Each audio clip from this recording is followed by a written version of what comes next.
go to our next caller. I believe his name is Manucher. Manucher, welcome. You're on the air with Jesus or Muhammad.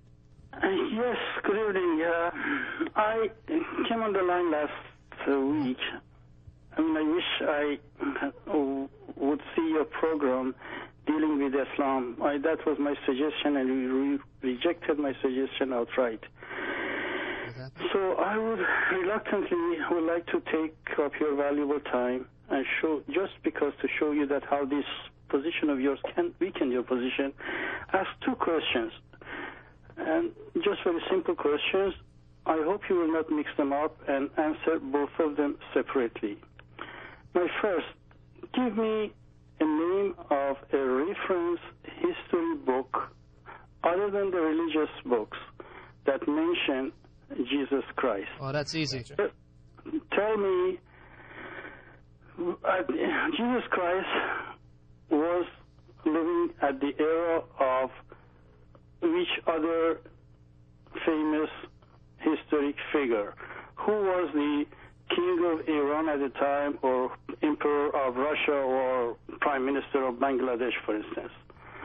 Who was it at the time? Okay, and give us your next question. That was the two questions. Oh, that was the two questions. Two Thank questions. you, Sam. Okay. David, let's take those questions. You want to deal with the evidence outside of... As for the who mentioned Jesus, I'd like to point this out because this is a very interesting question.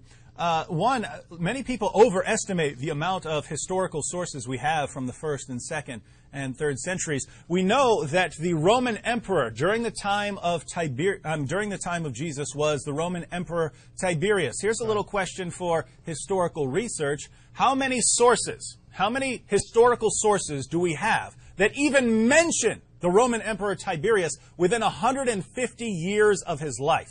Exactly. If you don't know, we have 10 sources. We have 10 ancient sources within 150 years of the most powerful man on the planet that even mention his existence. So we have 10 sources, and by the way, one of those is the Bible. The Bible mentions the Emperor Tiberius. Luke 3. Now, how many sources within 150 years of Jesus do we have that mention Jesus?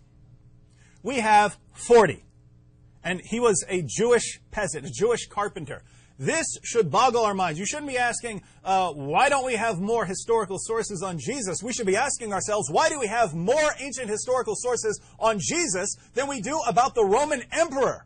Because this shows you the importance of Jesus of Nazareth. Exactly. Now, if you'd like some ancient sources, some non-Christian sources, you can go to Tacitus. Tacitus talks about Jesus and his followers. The Jewish historian Josephus mentions him. The Greek satirist Lucian of Samosata mentions him.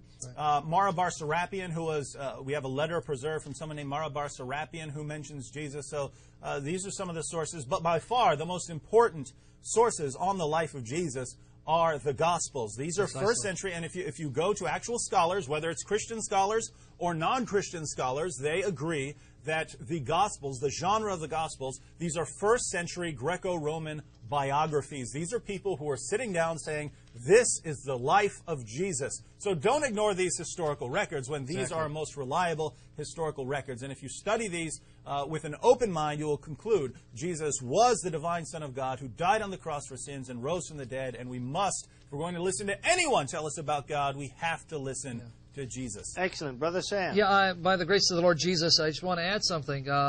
The caller assumes that if a document is religious in nature, somehow that makes it less reliable.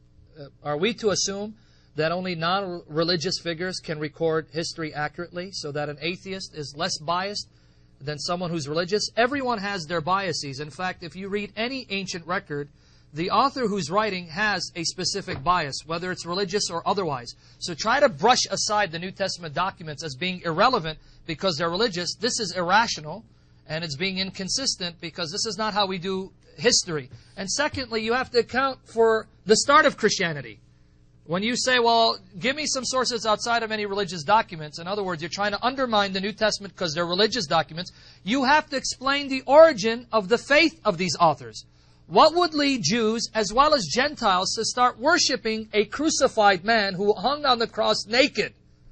What would lead Jews to believe that this figure was their Messiah when for all intents and purposes he was a failed Messiah because Rome had vanquished him on the cross? the only explanation for their faith in worshiping, not just believing, in worshiping this man, is because God exists and raised him from the dead, showing that he's not a failed Messiah. He is the eternal Son in the flesh. Excellent point. Notice the circularity of the position. Precisely. We'll assume that there is no God, that Jesus was just a regular person, that all religions are false, that there is no truth about God, that the only thing that's true is naturalism, the natural world is all there is. And once we've assumed that, then we'll go to the historical evidence and reject anything that tells us about anything supernatural or Jesus performing miracles or Jesus rising from the dead. We'll use our prior assumption to reject all of that. And then once we've rejected all of that, we'll say, where's the evidence for Jesus? Well, if you don't have a problem with circular reasoning, which is the fundamental fallacy in logic, by all means, you can believe whatever you want to believe. But those who want a more logical approach, you're going to have to come up with a better method of investigation. So Thank much you for that for your objection. call.